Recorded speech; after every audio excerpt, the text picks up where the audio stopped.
Selamat kembali di R Entertainment, selamat kembali di Curan Face Playlist. Seperti biasa hari ini kita akan melanjutkan review saham part yang ke-586.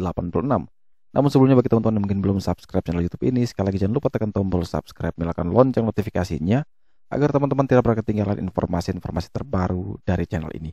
Di part yang ke-586, kali ini kita akan kembali mereview 6 saham, di mana saham RALS, Wika, NRG, HMSP, DKFT, dan saham BIRD. Di mana 2 saham, RALS dan Wika, itu di request oleh Pak ada di YouTube ya, ada di komen, saya lupa namanya.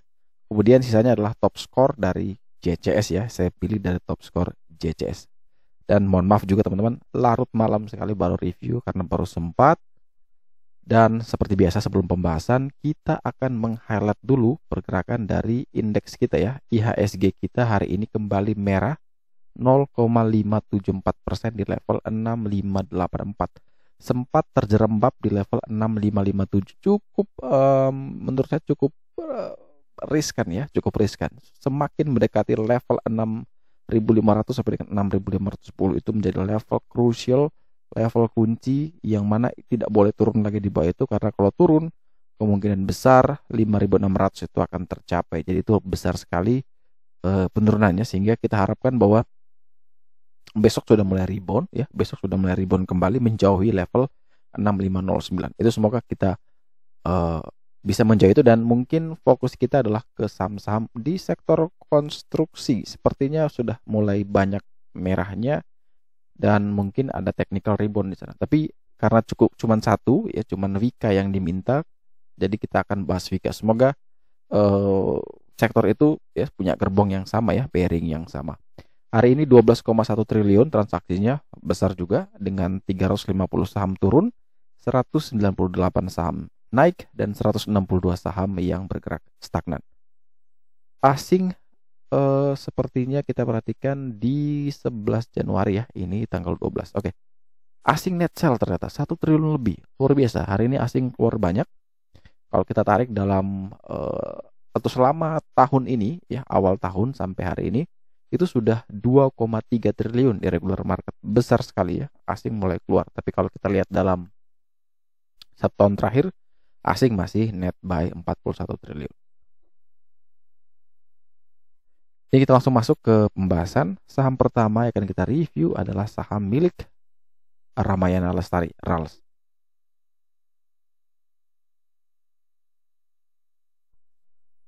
Saham RALS ini beberapa hari itu sideways ya, beberapa hari lalu sideways, tiba-tiba terbang ya dari 500-an, 560, tiba-tiba langsung terbang sampai di level 680 hari ini, sempat di 680, namun sayang closingnya minus 3,73% di level 645. Ini memang karena dia sudah kenaikan tinggi ya, bagi Pak siapa tadi saya lupa. Kalau di YouTube ya, sebentar saya coba buka ya biar bisa sebut nama yang enak nih. Request RALS sama Wika. Ini ada Pak Donya Joko Wardoyo ya. Saya panggil Pak siapa nih? Pak Don ya. Pak Don ini request tadi RALS ini kalau misalkan masih punya barang, tentu ini waspada karena kemungkinan koreksi sehat dulu sebelum bisa naik lagi. Jadi mungkin kalau mau jual ya boleh aja kawal jual dengan trailing stop di 620 ya, ini ada level bantuan di sekitar 620. Jadi kalau turun lagi di bawah 620 ya mungkin jual aja barang yang mungkin sudah dipunya dari harga bawah.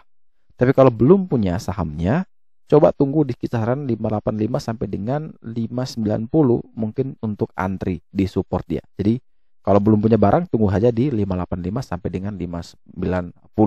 Secara final score value ini statusnya 15 ya, indikatornya jelek banget ya, belum bagus ya. Jadi ini tulisannya ignore, abaikan. Tapi kalau Bapak punya barang bisa menyesuaikan ya. Kalau punya barang maka 620 jadi support apa ya, trailing stopnya. Jadi kalau turun di bawah itu ya TP dulu. Kemudian nanti ambil lagi di 585 sampai dengan 590. Kemudian kita bergeser ke Wika. Ini beberapa konstruksi cukup terkena imbasnya ya, dalam sekali. Dan kalau kita perhatikan Wika juga secara final score value dia jelek ya, skornya 15, ignore. Kemudian hari ini minus 1,47% di level 670. Ini Wika juga sudah jebol dari super paling kuat 780, maka kita hanya bisa menggunakan Fibo Wika, tapi sepertinya tidak bisa secara weekly ya. Karena ini mendekati all time low-nya, sehingga kita harus buka secara monthly ya, secara monthly. Nah, secara monthly pun ya, ini level terendah itu terjadi di 655, di mana 655 itu hari ini ya, secara monthly. Ini kita harus lihat lebih jauh lagi nih, mungkin terendah di berapa ini di tahun 2011 2012. Ini konstruksi begitu dalam sekali turunnya ya, begitu dalam sekali. Downtrendnya teman-teman perhatikan, ini downtrend parah ya, downtrend parah. Dan apakah bisa akan naik ya, menurut saya sih bisa jadi tahun ini tahun konstruksi sebenarnya. Momentum kita bisa dapat lagi, tapi tidak ada yang bisa, sekali lagi tidak ada yang bisa menebak market itu mau bergerak kemana, dia naik sampai ke berapa. Sekali lagi market tidak akan bisa ditebak oleh kita gitu. Yang bisa kita lakukan adalah kita kontrol apa yang bisa kita kontrol, yaitu ya money management, harus beli apa, beli di mana, trading plan disiplin apa tidak, itu yang kita bisa kontrol. Jadi yang tidak bisa seperti ini ya, kita hanya bisa mengharapkan di mana level terbaik untuk kita entry. Menurut saya pribadi kalau Wika ya, Wika memang masih cukup krusial sekali di mana level kita mau entry ini. Karena semua level pun itu menjadi level low-nya dia ya. Semuanya menjadi level low-nya dia. Oh sorry, ini dia.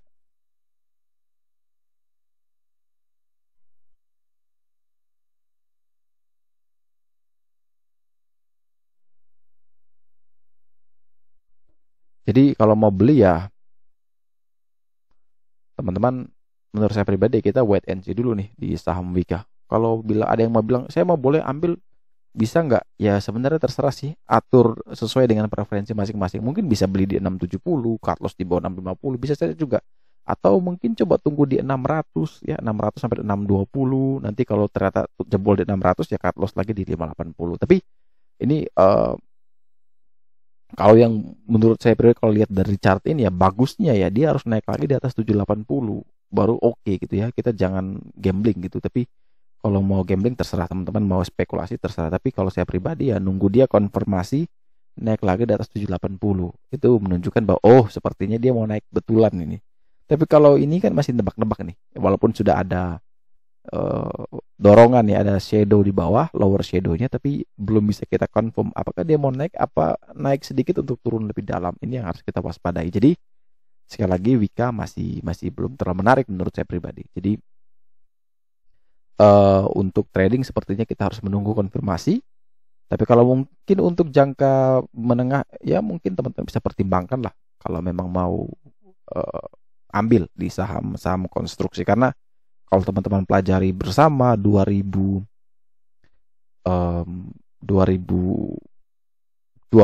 itu adalah tahun atau sektor farmasi yang menjadi leading sektor. 2021 itu teknologi dengan bank digital dan kawan-kawan itu menjadi leading yang bagus ya, performance-nya luar biasa. Di 2022 mining itu performance-nya luar biasa. Dan di 2023 itu sektor mana? Kita kan harus bisa mencoba untuk mengkalkulasi sektor mana yang mungkin masih tertinggal ya, sektor mana yang mungkin masih belum mendapatkan panggung. Nah, itu kita tahu properti belum dapat panggung. Konstruksi apalagi belum dapat panggung juga dalam beberapa tahun terakhir. Apalagi sektor yang mungkin belum dapat panggung.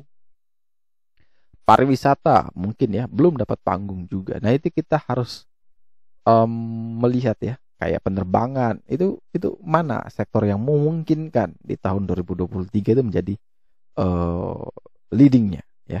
Itu yang harus kita coba pantau. Kalau menurut saya pribadi mungkin 2023 ini konstruksi, 2024 properti, tapi itu hanya prediksi ya, bisa benar bisa salah teman-teman. Semua orang bisa bicara seperti ini, tapi teman-teman harus punya analisa yang lain biar mendukung argumen atau keputusan teman-teman. Jadi sekali lagi kalau kita balik ke technical Wika ya menurut saya pribadi di atas 780 ya baru oke. Tapi kalau belum di atas 780 ya kalau saya pribadi ya ignore ya, sesuai informasinya saya abaikan dulu.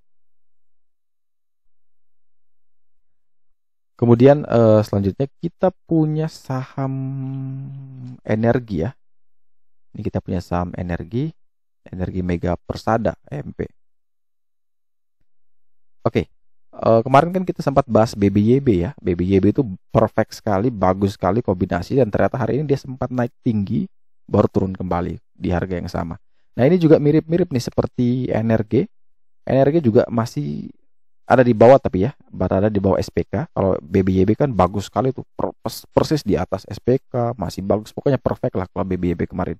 Tapi kalau energi ini juga mendekati lah. Kenapa? Karena dia itu ada di bawah area SPK, yang mana SPK ini menjadi resist dia di 276. Kalau dia bisa breakout 276, silakan buy on breakout 276, target sampai dengan 362, batasi SL di bawah 270. Secara indikator ini sudah good, tinggal menunggu confirm satu lagi, breakout 276. Jadi kalau dia tidak breakout jangan beli ya. Tapi kalau bisa breakout silakan buy on breakout. Berikutnya kita ke saham milik HM Sampurna, HMSP. HMSP ini turunnya cukup luar biasa dalam ya. Ini HM Sampurna di 700-an sempat rebound ya, langsung full seperti ini, namun kemudian konsolidasi. Apakah ini akan turun lagi? Tidak ada yang tahu. Tapi coba kita petakan menggunakan Fibo dari HMSP. Ini secara final score value dia 75 ya, sudah good. Sekarang tinggal kita lihat menggunakan Fibo. Nah, ini menarik nih. Ketika dia turun, Fibo-nya naik, breakout dari Fibo 23,6%, dia konsolidasi di area sana. Yaitu di kisaran area 830 ya. Ini kalau dia mampu mempertahankan 830 ya, ada kemungkinan dia akan ke 915. Jadi strategi yang teman-teman lakukan apa? Ya kalau dia masih bisa bertahan di 830, silakan boleh buy 830, 840, cut loss di bawah 810, target sampai dengan 915.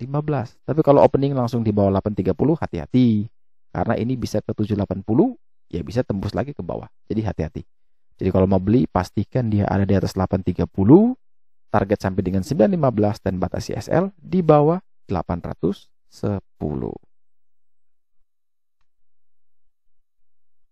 Berikutnya kita punya saham DKFT ya, Central Omega Resources sepertinya. Ya betul, nama perusahaannya sama. Nah, DKFT start final score value-nya 70 tips sandal, hari ini naik 11% di level 114. Kalau kita perhatikan, DKFT ini tiba-tiba rebound ya, tiba-tiba rebound dan berhasil breakout dari area resistnya di 112. Ini berhasil closing di atas area resistnya, sehingga resist tadi yang 112 kembali menjadi support paling kuat. Jadi sekarang support barunya di 112. Selama dia ada di atas 112, maka DKFT masih sangat aman. Dengan target berikutnya adalah menuju 124. Sekali lagi, kalau mau beli, maka selama di atas 112 DKFT aman. Jadi kalau mau beli silakan 112 sampai dengan 114, cut loss di bawah 110, target ke 124. Tapi kalau besok teman-teman lihat dia mungkin opening langsung terbang, jangan dulu beli, udah skip aja. Tapi kalau opening langsung turun di bawah 112 pun juga sama, skip aja. Tapi kalau opening dia masih ada di kisaran 112 sampai dengan 114, silakan buy. Target ke 124, batasi SL di bawah 110. Ini juga ada bullish divergent tipis ya. Setelah itu dia terbang. Jadi ini DKFT skornya 70. Yang jelek cuman RSI, Foreign Flow, dan BDM. Itu masih belum sempurna aja. Dan saham terakhir yang akan kita review di part yang ke-586 ini adalah saham milik Bird ya, Bluebird ini.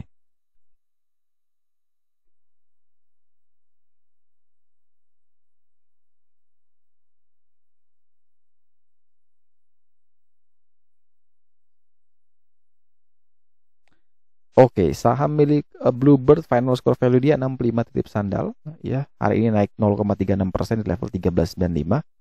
Ini downtrend, teman-teman perhatikan, ini downtrend ya. Higher high, higher low, higher low, higher low, higher low terus nih. Tapi ini menariknya adalah kalau dia bisa tembus ya, bisa breakout, tentu menarik nih menuju 1500. Sekarang dia dikawal area SSR1, ini support bantuan di 1395 ini harusnya ya. 1395. Jadi selama dia di atas level itu, maka masih ada peluang nih dia ke 1500. Jadi strategi di BERT adalah kalau teman-teman perhatikan dia masih ada minimal di atas 1390 lah, kita kasih toleransi 1390 sampai dengan 1390 sampai dengan 1400, boleh teman-teman beli di sana ya. 1390 sampai dengan 1400 boleh teman-teman beli, target menuju ke 1500 sampai 1670.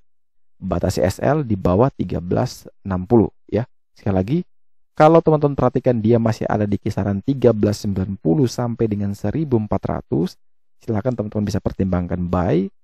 Target kenaikan menuju 1500 sampai dengan 1670. Batas CSL teman-teman bisa sesuaikan ya, bisa di 1360, bisa 1370, bisa 1350, terserah. Teman-teman menyesuaikan dengan preferensi resiko masing-masing. Cara final score value dia titip sandal ya. Ada yang jelek yaitu RPK SPK-nya masih terlalu jauh. Jadi jarak harga saat ini dengan area resist itu jauh sekali.